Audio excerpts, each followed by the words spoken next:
व्यतीत करते हैं, अपने जीवन को जो है आगे बढ़ाते हैं, तो हमें वाकई में सुख दुख का अनुभव ही नहीं होता। हमें वस्तुतः अक्षरशः सुख दुख का आभास ही नहीं होता।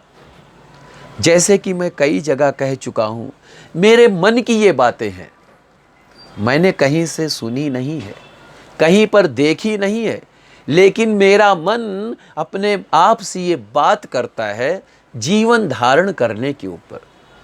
आज के समय में जो विश्व युद्ध होते हैं, जो महायुद्ध होते हैं, और जो महायुद्ध हो चुके हैं, और जो महायुद्ध होंगे आने वाले समय में, क्यों होते हैं, किस तरह से होते हैं, किस लिए होते हैं, और क्यों ना हो, इसका ऐसा क्या उपाय किया जाए कि ये युद्ध ना हो, ये जो है महायुद्ध ना हो, ऐसा क्या उपाय किया जाए। तो ऐसा उपाय तो बहुत सरल भी है, बहुत कठिन भी है। अब बहुत सरल क्या है, बहुत कठिन क्या है, ये आप ऐसे समझ सकते हैं, जैसे कि हम जो है हवा लेते हैं, हमें जो है खुली हवा बहुत प्यारी लगती है। अब अगर उस खुली हवा का जो है हमें जो है कीमत चुकानी पड़े, तो क्या हम कीमत चुका सकते हैं? अब वो हवा तो जो है सभी के लिए परमात्मा ने बनाया, इसमें किसी के साथ कोई भेदभाव नहीं किया, किसी के साथ कोई ऊंच नीच छोटेपन का भाव नहीं किया, सबको वो हवा प्रदान की है। भगवान सूर्य सारे जगत को प्रकाशित करते हैं, और हम सभी विद्वज्जन क्या करते हैं, जब हम सुबह सुबह प्रातः काल उठते हैं तो नियम कहा गया है कि हमारे हाथों में माँ सरस्वती, माँ लक्ष्मी और महाविष्णु और ब्रह्मदेव का स्थान है। तो क्या कहते हैं हम लोग, कराग्रे वस्ते लक्ष्मी, कर मध्य सरस्वती, कर मूले स्थित विष्णु, प्रभाते कर दर्शनम। सबसे पहले जय श्री राम, आचार्य श्री देवनाथ जी प्रणाम, बहुत बहुत प्रणाम। तो सबसे पहले हम भगवान विष्णु को, माता सरस्वती को अपने हस्त रेखा में प्रणाम करते हैं। उसके बाद में जब पृथ्वी पर पैर रखते हैं तो क्या कहते हैं, पृथ्वी पर पैर रखने से पहले सीधा पैर रखा जाता।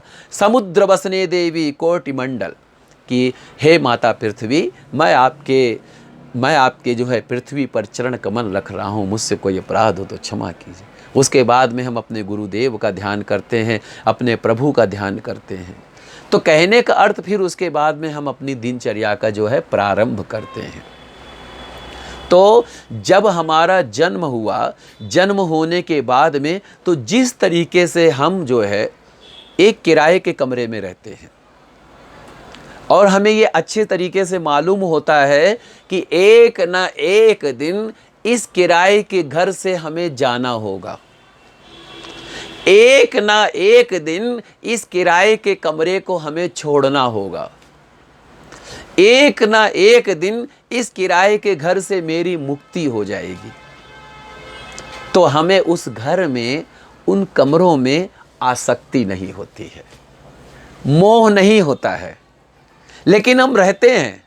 हम ऐसा नहीं करते कि अगर हमें इस कमरे में नहीं रहना, कूड़े का ढेर लगा दो, गंदगी का ढेर लगा दो, मेरा थोड़े ही है, जिसका है, हमें क्या करना ज़्यादा ठीक ठाक करके, हमें क्या करना सफ़ेदी रंग करवा करके, हमें क्या करना है सजावट करके, क्या करना है, हमें तो सिर्फ जो है रहना है, दूसरे का कमरा है तो क्या। ये भी हम बड़ी भूल करते हैं। लेकिन अगर हम उस कमरे की सजावट करते हैं, उस कमरे का रंग रोगन करते हैं, उस कमरे की स्वच्छता रखते हैं, उस कमरे को जो है स्वच्छता के समान मानते, उस कमरे में धूप दीप भगवान का भजन पूजन करते हैं, वही तो कर्म है। और हमें ये भी पता है कि ये कमरा हमारा नहीं है। तो जिस समय मकान मालिक ने कहा आप इस कमरे को खाली कर दीजिए, हमने कहा, उन्होंने कहा आपको 1 तारीख को खाली करना है कमरा, हमने 31 को खाली कर दिया, और बड़े ही प्रेम भाव से आदर पूर्वक ये कहते हुए आपने बड़ा उपकार किया, अपना जो है आवास प्रदान करके, आपका कोटिशा धन्यवाद। उसके बाद में क्या हुआ, उसके बाद में हम मकान मालिक की नज़र में भी बहुत अच्छे रहे, समाज की नज़र में भी बहुत अच्छे रहे, अपने अंतरात्मा की दृष्टि में भी हम बहुत अच्छे रहे, अपने प्रभु की दृष्टि में भी हम बहुत अच्छे रहे।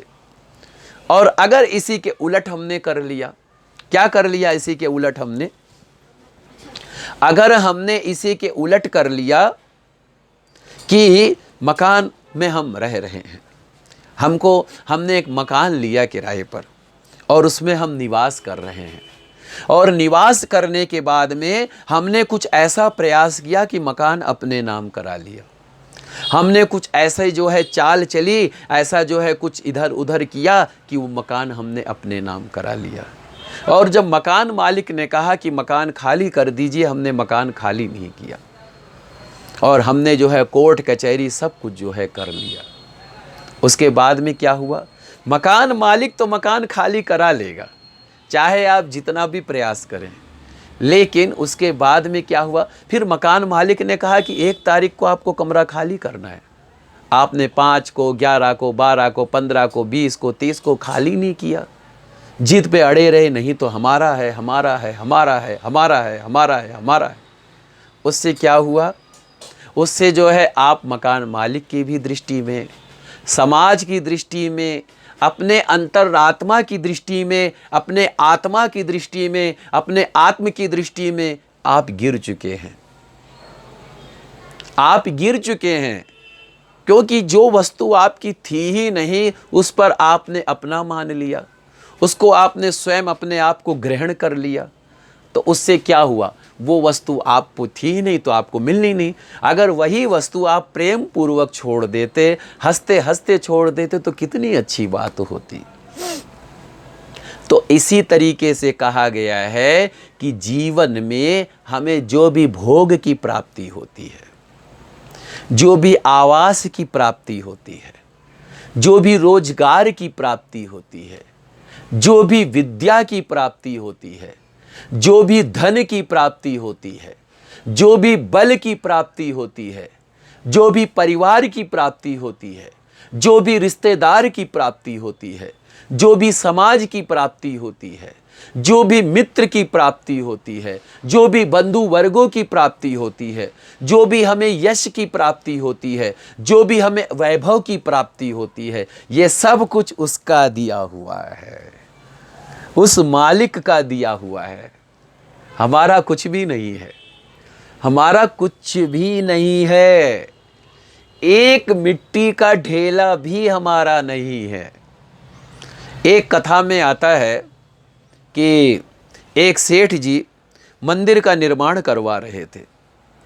तो मंदिर का निर्माण जब करवा रहे थे उसी समय एक महात्मा जी सेठ जी के पास पहुँचे और महात्मा सेठ जी से कहा, सेठ जी मेरा एक छोटा सा काम कर दोगे क्या? सेठ जी ने कहा, आज्ञा करे महात्मन, आपकी आज्ञा शिरोधार्य है। तो महात्मा जी ने कहा, सेठ जी अच्छा वो मंदिर का निर्माण क्यों करवा रहे थे? स्वर्ग की प्राप्ति के लिए, कि मंदिर का निर्माण करवाऊंगा मुझको स्वर्ग की प्राप्ति होगी। तो फिर, और वो बड़े ही कंजूस सेठ जी थे, जहाँ पर धर्म कर्म की बात हो, जहाँ पर कथा भागवत हो, उनसे जो है वो नहीं मतलब खर्च करते थे कहीं और।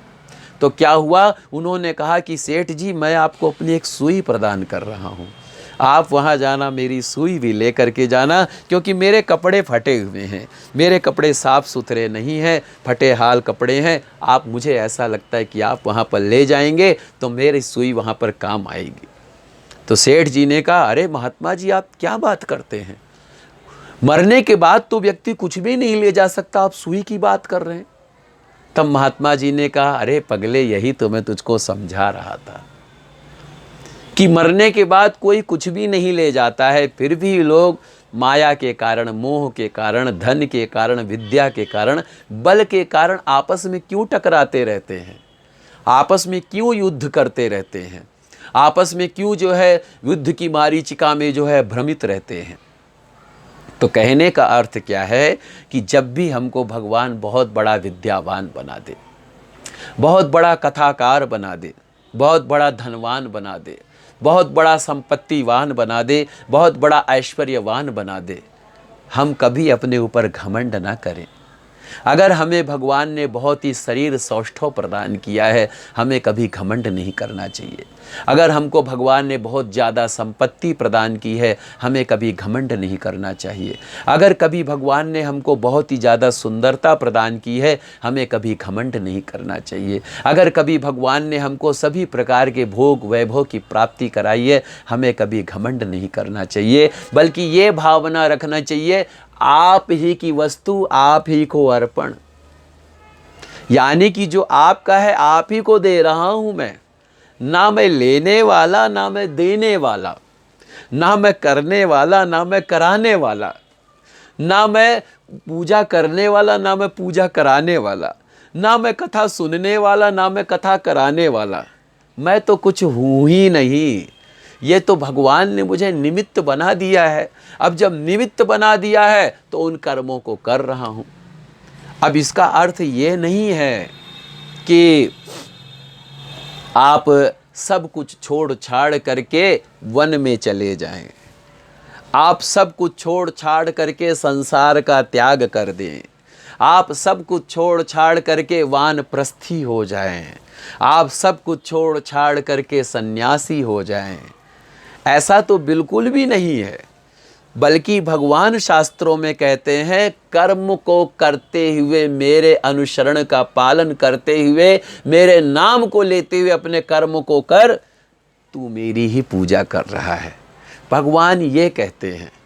हर हर महादेव। ओम प्रकाश जी, हर हर महादेव। तो भगवान ये कहते हैं कि कर्मों को करते हुए मेरे चरणों का ध्यान करते हुए अपने कर्मों को कर, मेरे चरणों का ध्यान करते हुए अपने कर्मों का कर। और जब तू ये करेगा ना कि जो कुछ भी है मतलब कि जहाँ पे मैं की भावना आती है ना, वहाँ पर व्यक्ति अभिमान से, मोह से, माया से भ्रमित हो जाता है। और जहाँ पर मैं की भावना नहीं आती ना, वहाँ पर आदमी सभी से मुक्त हो जाता है। ये बहुत ही सरल है पर बहुत ही कठिन है कि अपने आप को वो भाव रखना चाहिए। जीवन में हमें जो भी प्रकार की विद्या, बल, बुद्धि, ज्ञान, ऐश्वर्य मिला है, ये सब कुछ उस ईश्वर की प्रेरणा से प्राप्त हुआ है, उस ईश्वर की कृपा से प्राप्त हुआ है, मेरा कुछ भी नहीं है। तब जो है हमें मोह माया से मुक्ति मिल जाती है। और जीवन भी जीने का ये तरीका है, अपने कर्म को करते रहिए, अपने धर्म को करते रहिए, अपने कर्तव्य कर्मों को करते रहिए, लेकिन जो है प्रभु का सुमिरन सदा साध में रखते रहिए कि एक दिन मुझे यहाँ से जाना है, और जाऊँगा तो मैं कुछ भी लेके नहीं जाऊँगा। मैं चाहे किसी से दुश्मनी कर लूँ, किसी का धन हड़प लूँ, किसी के साथ जो है गलत कर दूँ, लेकिन ये जो है इसका कर्मों का तो फल भोगना ही पड़ेगा आपको। लेकिन आप कुछ लेके नहीं जाओगे। लेके जाता है इंसान तो क्या लेके जाता है? अपने शुभ अशुभ कर्मों को साथ लेते हुए जाता है। और आता है तो क्या लेके आता है? शुभ अशुभ कर्मों को साथ लेते हुए आता है। और कर्मों के प्रभाव से ही उसको परिवार, नाता, रिश्ता, धन, दौलत, स्त्री, पुत्र, धन आदि की व्यवस्था की प्राप्ति होती है। कर्मों के अनुसार ही उसको अगले जन्म में उन वैभव की प्राप्ति होती है। और अगर उसने अपना कर्म भगवान को समर्पण कर दिया, ये मैं उनकी बात बता रहा हूं जो कई बार जन्मते हैं, मरते हैं। लेकिन अगर हमने ऐसा भाव रखा कि हमें जो कुछ भी मिला है, हम मकान मालिक नहीं हैं, हम किराएदार हैं, हमारा कुछ भी नहीं है, और हम अपना कर्म करते हुए, इसका मतलब ये नहीं कि आप अपना जो है जैसे मकान में रह रहे हैं साफ सफाई ना करें, स्वच्छता ना रखें, सब काम करते हुए, क्योंकि ये शरीर भी तो परमपिता परमात्मा ने प्रदान किया है। सब कुछ जो है परिवार, मित्र, रिश्तेदार, सब कुछ प्रभु ने प्रदान किया है। तो जो प्रभु ने प्रदान किया है, क्या हम उससे नफरत करें? क्या हम उसको छोड़ दें? और क्या हम उसको छोड़ करके, क्या हम एक सच्चे भक्त कहलाए जाएंगे? क्या हम उसको छोड़ करके एक सच्चे सन्यासी कहलाए जाएंगे? कदापि नहीं। उनको कर्तव्य कर्मों का पालन करते हुए, उनको लेते हुए, हम अपने कर्मों का प्रभु का प्रसाद समझ करके उसको जो है ग्रहण करेंगे, तब हमारे जीवन में किसी चीज़ की प्राप्ति का, किसी चीज़ के खोने का कोई डर नहीं रहेगा।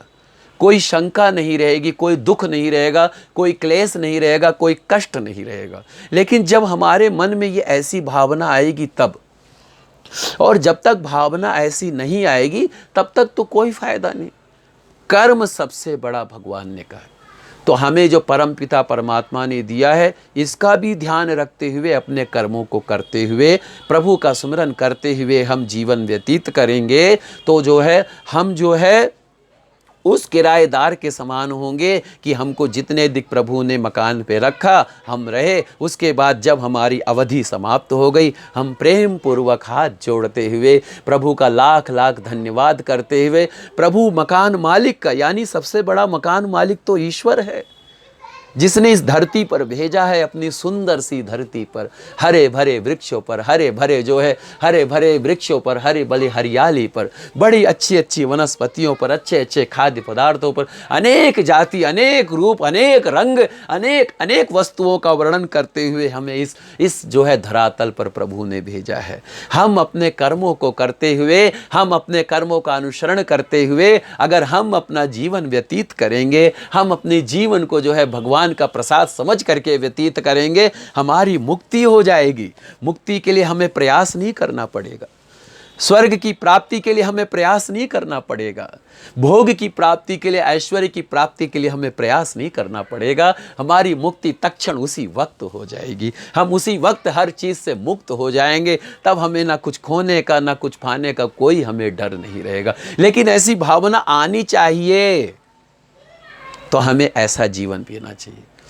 और भगवान कहते हैं कि अगर मैंने तुझे ये, अच्छा एक चीज़ मैं और कहना चाहूँगा, जैसे हम लोग कहते हैं कि बड़े बड़े व्रत करें, बड़े बड़े अनुष्ठान करते हैं, बड़े बड़े व्रत करते हैं, बड़ी बड़ी साधनाएं करते हैं, कई कई दिनों तक तो भूखे प्यासे रहते हैं, न जल पीते हैं, न अन्न का ग्रहण करते हैं, बड़े ही तपस्वी, बड़े ही सिद्ध। लेकिन भगवान कहते हैं कि हे अर्जुन, ना मैं बहुत खाने वाले का और ना ही मैं कम खाने वाले का प्रिय हूँ, मैं तो उसका प्रिय हूँ जो समान है, सामान्य है, मैं उसका प्रिय हूँ। मैं उसका प्रिय हूँ, भगवान कहते हैं। तो कहने का अर्थ क्या है? अपने आत्मा में परमात्मा को ढूंढते हुए, अपने आत्मा में परमात्मा को स्वीकार करते हुए, अपने जीवन में प्रभु के ऐश्वर्य को मानते हुए, अपने जीवन में प्रभु के प्रसाद को मानते हुए अगर हम अपना कर्म करेंगे तो हम मुक्त हो जाएंगे। और जब ये शरीर, अब कहते हैं कि भाई अगर व्रत करो, तो एक बात बताइए, शरीरस्य खलु साधनम, शास्त्रों में कहा गया है शरीरस्य खलु साधनम, शरीर की रक्षा करना प्राणी मात्र का सबसे बड़ा अधिकार है, कर्तव्य है। शरीर की रक्षा करें, धर्म की रक्षा करें, परिवार की रक्षा करें, समाज की रक्षा करें, देश की रक्षा करें। हमें अपने कर्तव्य कर्मों को प्राप्त करते हुए हमें अपने जीवन को व्यतीत करना चाहिए। जिस तरीके से भगवान ने अर्जुन से कहा था कि हे अर्जुन तू युद्ध कर, हार जीत का प्रश्न तुझे नहीं होना चाहिए, तू सब कुछ मुझे अर्पण करके तू युद्ध कर, क्योंकि तेरा कर्म है, तेरा धर्म है, तेरा कर्तव्य है, तो कि तू युद्ध कर।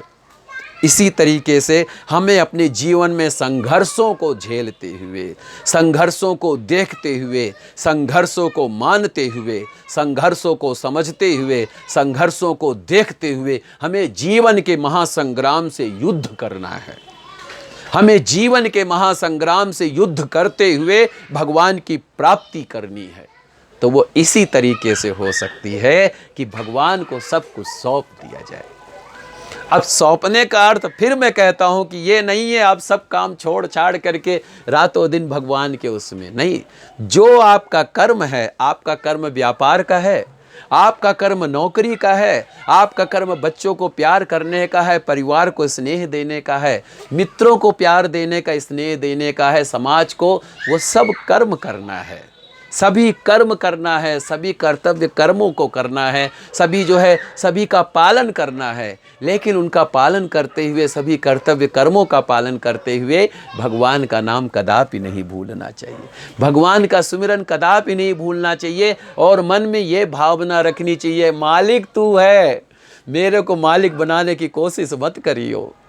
क्योंकि कहते हैं ना, घर के मालिक बनकर रहोगे तो दुखी रहोगे, घर के मालिक बनकर रहोगे तो दुखी रहोगे, और अगर घर के मालिक बनकर रहोगे तो सुखी रहोगे।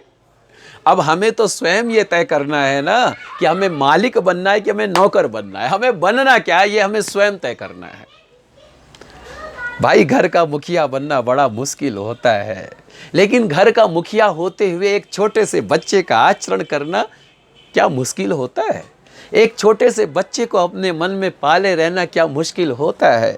कभी कभी तो भगवान भी कहते हैं इंसान को कभी कभी बच्चा बन जाना चाहिए, छोटा सा शिशु बन जाना चाहिए, तब उसका कल्याण हो जाता है, तब उसका जो है उसको सुख की प्राप्ति होती। और जब व्यक्ति अपने ऊपर जिम्मेदारियों का पहाड़ ओढ़ लेता है, जिम्मेदारियों को सर पे ओढ़ लेता है, मुझे ये करना है, मुझे वो करना है, मुझे ये काम कर लिया, मैंने वो काम कर लिया, मुझे ये करना शेष रह गया, वो करना शेष रह गया, ये है वो है, ये है वो है, उसी में वो भ्रमित रहता हुआ संसार चक्र में उसी प्रकार भटकता हुआ फिर मर जाता है। मरने के बाद फिर कई प्रकार के दुखों को प्राप्त करते हुए फिर जो है कहीं ना कहीं जन्म लेता, जन्मता मरता, जन्मता मरता, जन्मता मरता होते होते उसे जो है भगवान की प्राप्ति नहीं होती है।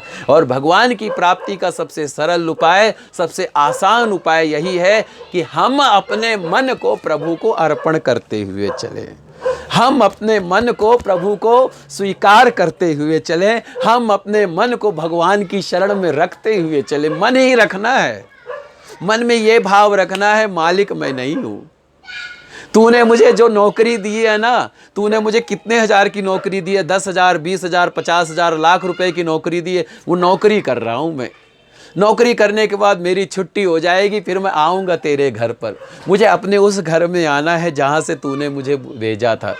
और देख, अगर मेरे कहीं नौकरी में कोई अड़चन रह गई हो, कोई त्रुटि रह गई हो तो क्षमा करना, क्योंकि मैं अभी नया नया आया हूँ ना, ऑफिस मैंने अभी नया नया ज्वाइन किया है, मुझे नौकरी करने का ढंग नहीं आता है, मुझे सेवा करने का ढंग नहीं आता। ऐसी जब मन में प्रार्थना चलेगी, ऐसी जब मन में भावना उठेगी, तब वस्तुतः आप स्वयं देखेंगे कि आपके जीवन में ना मोह का पर्दा रहेगा, ना माया का पर्दा रहेगा, ना काम का पर्दा रहेगा, ना क्रोध का पर्दा रहेगा, ना लोभ का पर्दा रहेगा, ना मोह का पर्दा रहेगा।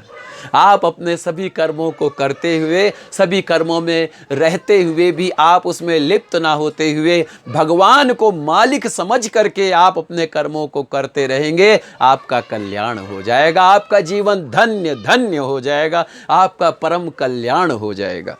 ऐसी जो है मन में जीवन शक्ति को धारण करना चाहिए।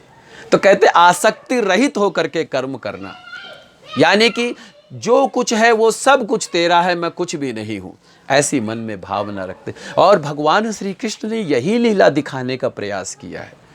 देखिए, हमने भागवत को कई बार श्रवण किया और भागवत को कई बार जो है श्रवण कराया भी, लेकिन जब तक भागवत के असली मर्म को हमने नहीं समझा, जब तक भागवत के असली कर्म को हमने नहीं समझा, जब तक भागवत के असली धर्म को हमने नहीं समझा, तब तक हमने समझा तो क्या समझा, तब तक तो हमारा ज्ञान कौवे के कांव कांव करने जैसा ही रह गया।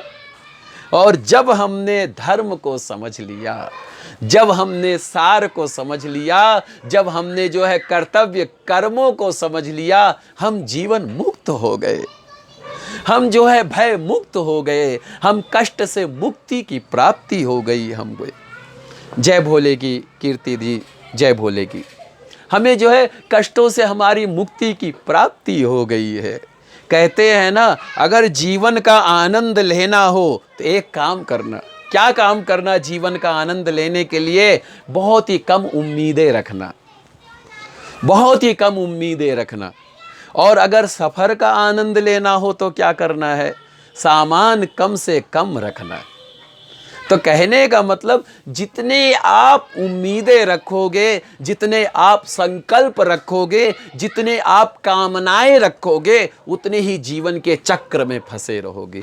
जीवन के चक्र से मुक्ति प्राप्त करने का एक यही तरीका है। आप सब काम करें, किसी काम से मैं आपको हटने के लिए नहीं कहता हूं, किसी काम से आपको भागने के लिए नहीं कहता हूं, किसी काम को आपको छोड़ने के लिए नहीं कहता हूं। मैं सिर्फ यही कहता हूं कि अपने आप को नौकर समझते हुए अपना जीवन व्यतीत करें और उस मालिक का, उस परम प्रभु परमात्मा का सिमरन करते हुए चलें। ये जान ले कि एक दिन जो है जहां से तूने भेजा है, अब ये नौकरी करके मैं घर आऊंगा, घर आकर के विश्राम करूंगा। ये मन में विचार रखे कि ये जो कुछ भी है मेरा कुछ भी नहीं है, लेकिन परमपिता परमात्मा ने मुझे जो है इन कर्मों का, इन कर्तव्य कर्मों को जो है करने का अवसर प्रदान किया, मैं करूंगा। जैसे कि श्री शिव शक्ति परिवार ने मुझे कथा करने का अवसर प्रदान किया, तो मेरा कर्म क्या है कि मेरा कर्म है कि मैं कथा करूं और बड़े ही आनंद के साथ, बड़े ही भाव विभोर जो प्रभु ने मुझे दिया है, मैं उनमें ये ना रखूं मुझे क्या प्राप्ति होगी, मुझे क्या प्राप्ति नहीं होगी। मेरे भी हजारों समस्याएं हैं, मेरे भी हजारों तकलीफें, इनको ना स्वीकार करते हुए, इनको ना मानते हुए प्रभु की भक्ति में मग्न हो जाऊं, प्रभु की कथा में मग्न हो जाऊं, इसके सिवा मुझे ऐसा कोई भान ही ना हो। तो प्रभु तो कितना कुछ दे देगा, कितना कुछ समर्पण कर देगा। ऐसा ना हो कहीं प्रभु पूरे विश्व की ताकत दे दे, पूरे विश्व की विभूतियां प्रदान कर दे। प्रभु के तो एक चरण कमलों की बात होती है ना, भगवान के एक जो है एक कृपा की प्राप्ति की बात होती है ना। इसी के ऊपर क्या कहते हैं, कृपा की न होती जो आदत तुम्हारी, तो सूनी ही रहती अदालत तुम्हारी। कृपा की न होती जो आदत तुम्हारी। अगर भगवान की कृपा की आदत ना होती तो हम किस तरीके से अपना परम कल्याण समझते, तो उनकी तो अदालत सूनी ही रहती ना। तो कहने का अर्थ क्या है कि सब कुछ जो है भोग भोगते हुए, सब कुछ जो है प्राप्ति करते हुए, सब कुछ जो है ऐश्वर्यों का ध्यान करते हुए, सब कुछ जो है ऐश्वर्यों को भोगते हुए प्रभु की कृपा की धारणा करनी चाहिए। इसके बाद में जब भगवान श्री कृष्ण ने नारद जी को जब ऐसा उपदेश दिया, तो नारद जी भगवान श्री कृष्ण को प्रणाम करते हुए कृष्णाय वासुदेवाय हरये परमात्मने प्रणत क्लेशनाशाय गोविंदाय नमो नमः।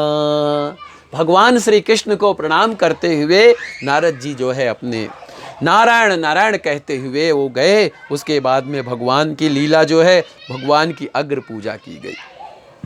अग्र पूजा की कथा के बारे में सभी को जानकारी है। शिशुपाल का उद्धार किया कि हमें ऐसा जीवन में प्रयास करना चाहिए। जब शिशुपाल ने भगवान को कई प्रकार की अनेकों जो है गाली प्रदान किया, अपशब्द प्रदान किया, तो एक समय तक भगवान सब कुछ सहते रहे। फिर उसके बाद में शिशुपाल का उन्होंने उद्धार कर दिया। तो हमें भी जीवन में ऐसा कोशिश प्रयास करना चाहिए। अगर कोई अपशब्दों के तीर छोड़ रहा हो, अपशब्दों के बाढ़ छोड़ रहा हो, हमारे प्रति दुर्वचन कह रहा हो, हमारे प्रति घोर जो है वैमनस्यता शत्रु का भाव रख रहा हो, हमारे साथ शत्रुता कर रहा हो, उसको क्षमा करते रहना। लेकिन क्षमा करते करते ये ना भूल जाना कि धर्मो रक्षति रक्षितः, धर्म की रक्षा करना प्राणी मात्र का सबसे बड़ा कर्तव्य है। तो धर्म के ऊपर, परिवार के ऊपर, देश के ऊपर, समाज के ऊपर, अगर कहीं कोई हमारी संस्कृति के ऊपर अगर कोई कुठाराघात करता है तो हमें शस्त्र भी उठाना चाहिए, हमें शस्त्र भी ग्रहण करना चाहिए। क्योंकि जैसे भगवान श्री कृष्ण ने कहा था कि हम ज़्यादा मीठे होंगे वो भी नुकसान होगा, हम ज़्यादा विनयी होंगे वो भी नुकसान होगा। जैसे जो है लक्ष्मण जी कहते हैं परशुराम जी को, जो जितना मीठा होता है वो अपना नाश कराता है। देखो तो मीठे गन्ने को कोल्हू में पेरा जाता है। तो इतना मीठा भी नहीं बनना है, लेकिन इतना ढीठ भी नहीं बनना है, सामान्य जीवन जीना है। अगर हम किसी से शत्रुता नहीं रखते, हम किसी से वैमनस्यता नहीं रखते, तो हमारे साथ अगर कोई ऐसा करता है और एक अवधि के बाद तक करता है, तो दंड देने का प्रावधान तो है, क्योंकि अगर दंड देने का प्रावधान ना होता, भगवान श्री कृष्ण चक्र सुदर्शन न धारण करते, प्रभु श्री राम धनुष बाण न धारण करते, हनुमान जी महाराज गदा को न धारण करते, माता शक्ति कई अस्त्र शस्त्रों को न धारण करती। तो जिस तरीके से भगवान ने दुर्योधन को जब जाके समझाया था कि हे दुर्योधन, पांडवों को सिर्फ तुम 5 गांव ही दे दो, तब भी पांडव संतुष्ट हो जाएंगे। तब दुर्योधन ने क्या कहा था कि हे केशव, मैं 5 गांव की क्या बात करते हो आप, मैं तो उनको एक सुई की नोक के बराबर भी जमीन नहीं प्रदान करूंगा।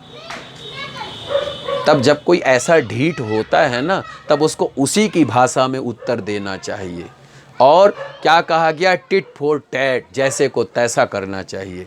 भगवान ने क्या कहा, याचना नहीं अब रण होगा, जीवन जया की मरण होगा, कि अब तुझसे मांगा नहीं जाएगा, अब युद्ध होगा, और युद्ध में जिसकी जीत होगी उसी को वैभव की प्राप्ति होगी। तो कहने का मतलब कहीं कहीं जो है दुष्टों को दंड प्रदान करने के लिए कुछ कड़े भाषा का और उन्हीं के अनुरूप होना पड़ता है, ज़्यादा विनयी भी नहीं होना चाहिए। और भगवान श्री कृष्ण ने शिशुपाल के साथ ऐसा ही किया था। इसके बाद में राजसूय यज्ञ भगवान ने कराया, और दुर्योधन की कथा तो हम सभी को मालूम है। शाल्व के साथ यादवों का युद्ध हुआ, और जो है विदुर जी पर भगवान ने कृपा किया, और विदुर जी पर भगवान ने कृपा करने के बाद में अब जो है सबसे बड़ी कथा के बारे में आते हैं, क्योंकि थोड़ा समय जो है काफ़ी निकल चुका है, और आज मैं कहीं व्यस्त था, इस वजह से थोड़ा सा मैं जो है 2-4 मिनट थोड़ा सा विलम्ब हो गया था मुझे। तो आज की जो कथा है सुदामा चरित्र के बारे में कथा है, सुदामा जी के बारे में कथा है, और इस कथा को कहते सुनते हुए मुझे बड़े ही आनंद की प्राप्ति होती है। सुदामा जी बड़े ही गरीब, बड़े ही निर्धन, बड़े ही प्रभु के भक्त थे। अब वही कथा बार से फिर आ जाती है कि जब हमें सुख की प्राप्ति होती है, तब तो हम ये कहते ये हमारा कर्म है, हमने बड़े परिश्रम के द्वारा इस चीज़ को प्राप्त किया है, हमने बड़े परिश्रम के द्वारा जो है, जय श्री राम, पूज्य श्री आचार्य श्री राम जी को जय श्री राम, कोटिशा धन्यवाद। तो हमने बहुत ही प्रयास करके ये संकल्प को पूरा किया है, तब तो हम लगाते मैंने किया है। और जब हमको दुख की प्राप्ति होती है, अरे भगवान तूने क्या किया, मैंने तेरा भजन पूजन किया था, तेरा इतने अच्छे से व्रत पुण्य दान पुण्य किया, मेरे ही साथ ये बुराई करनी थी। अच्छा, जिसके साथ लोग अच्छा कर्म करते उसी को लोग बुराई ज़्यादा मिलती है, जो बुरे कर्म करता उसको तो सुख की प्राप्ति होती है। तब हम भगवान को दोष देते हैं, ब्राह्मणों को दोष देते हैं, साधु संतों को दोष देते हैं। तब हम अपने कर्म को नहीं देखते, तब हम अपने धर्म को नहीं देखते। आज के समय में लोग बड़ी बड़ी पार्टियों में, बड़े बड़े आयोजनों में लाखों लाख रुपया स्वाहा कर देते हैं, लेकिन जब कहीं कोई धर्म कर्म की बात